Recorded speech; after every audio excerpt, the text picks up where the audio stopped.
Hello guys, आज की इस लेक्चर में हम लोग डिटेल्स में डिस्कस करेंगे फाइनेस टेस्ट ऑफ सीमेंट। तो हम लोग तो लेबोरेटरी में अभी चेक नहीं कर सकते हैं, बट हम आपको बता दें एज ए एक्सपीरियंस कि मैंने कैसे किया था लेबोरेटरी में और इसका टेस्ट क्यों करते हैं और इससे क्या बेनिफिट्स है और इसको कैसे टेस्ट किया जाता है, इसके रिगार्डिंग हम लोग इस लेक्चर में डिटेल्स में डिस्कस करेंगे। तो बिल्डिंग मटेरियल का ऐसा बहुत सा लेक्चर्स है जिसके बारे में अभी तक आपने नहीं देखा है, तो लिंक आइकॉन पे भी मिल जाएगा एंड प्ले लिस्ट में आप जा कर के डायरेक्ट देख सकते हैं। बिल्डिंग मटेरियल्स का बहुत सारा लेक्चर्स अवेलेबल है एंड सिविल इंजीनियरिंग की भी बहुत सारे लेक्चर्स अवेलेबल हैं जो कि आप आसानी से देख सकते हैं। तो आज हम लोग सीमेंट का टेस्ट कितना होता है उसके रिगार्डिंग हम लोग डिस्कस करेंगे। तो सीमेंट का टोटल 5 टेस्ट होता है जिसमें से एक फाइनेस टेस्ट है। तो और सब बाकी टेस्ट जो है वो आगे हम लोग एक एक करके डिस्कस करेंगे।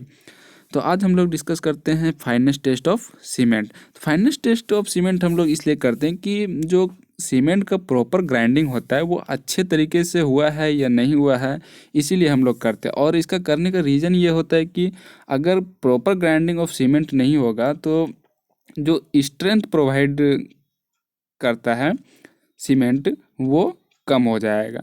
मीन्स कि जो अर्ली स्ट्रेंथ गेन करता है जब वाटर में इसको मिक्स किया आता है क्विकर एक्शन के लिए, तो उस कंडीशन में अगर अच्छे से फाइन नहीं होगा सीमेंट, ग्राइंडिंग नहीं होगा, तो उसका जो स्ट्रेंथ होगा सीमेंट का वो डिक्रीज हो जाएगा।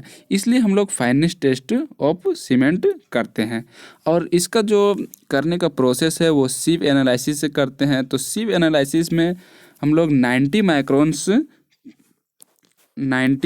माइक्रोन्स का सीव लेते हैं और उसमें से उसको सीव करते हैं। अगर 10% रेसिड्यू बच जाता है हम लोगों का सीव में, तो ये सीमेंट फाइन सीमेंट है।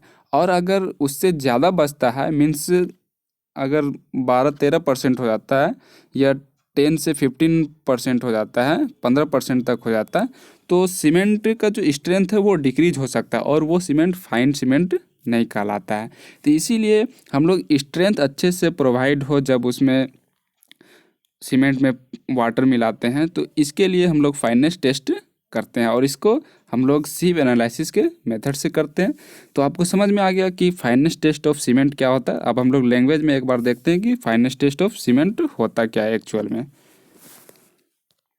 This test is carried to check the proper grinding of cement. यह test proper grinding of cement के लिए किया था। It may be noted that the finer cement has quicker action with water and gain early strength. जब cement fine रहता है तो उसके बीच जो एक्शन होता है वाटर एंड सीमेंट के बीच, वो अर्ली स्ट्रेंथ प्रोवाइड करता है, गेन करता है एंड क्विकर एक्शन हो जाता है वाटर के साथ रिएक्शन करके। The fineness of cement is tested either by sieve method और एयर परमेबिलिटी मेथड। तो जब भी हम लोग फाइनेस टेस्ट ऑफ सीमेंट करते हैं तो वो या तो सीव एनालिसिस से करते हैं या एयर परमेबिलिटी मेथड से करते हैं। दोनों मेथड से हम लोग कर सकते हैं, लेकिन जो लेबोरेटरी में किया जाता है बेस्ट सूटेबल जो है वो सीव एनालिसिस मेथड से ही किया जाता है। In this method, the fineness of cement is measured in terms of percentage weight of NISI weight of cement ISC number 9। जब भी हम लोग सीमेंट का टेस्ट करते हैं और इसको जो मेजर किया जाता है तो परसेंटेज ऑफ वेट के थ्रू किया जाता है। जो 90% माइक्रोन से हम लोग सीव करते हैं तो उसमें जो वेट होता है वो 10% उसका रेसिड्यू होना चाहिए। According to Indian standard, the percentage of residue left after sieving a good Portland cement through a sieve number 9 should not exceed 10%। तो 10% किसका होना चाहिए? अगर हम लोग 10 kg सीमेंट ले रहे हैं तो इसका 10% रेसिड्यू होना चाहिए। तो 10% मीन्स 1 kg रेसिड्यू होना चाहिए। तो इसको हम लोग बाई वेट लेते रेसिड्यू को, वही चीज़ यहाँ पर बतलाया गया, डिस्कस किया गया। In air permeability method the fineness of cement is measure in terms of surface area. और जब हम लोग एयर परमेबिलिटी मेथड लेते हैं तो जैसे अगर 1 मीटर क्यूब एरिया में हम लोग सीमेंट को रख दिया और इसका थिकनेस मेजर कर लिए एंड जो एरिया है वो मेजर कर लिए। इसके बाद जो रेसिड्यू होगा उसको इस एरिया में रखेंगे। अगर 10% रेसिड्यू बच जाता है तो वो फाइन सीमेंट कहलाता है। Surface area in centimetre square per gram of cement, a good Portland cement should not have specific surface less than 2250 square पर ग्राम ऑफ सीमेंट। तो फाइनेस्ट सीमेंट जो फाइनेस्ट टेस्ट ऑफ सीमेंट जो mainly हम लोग करते हैं वो proper grinding of cement के लिए करते हैं कि सीमेंट प्रॉपर ग्राइंड है या नहीं है, फाइन सीमेंट है या नहीं है।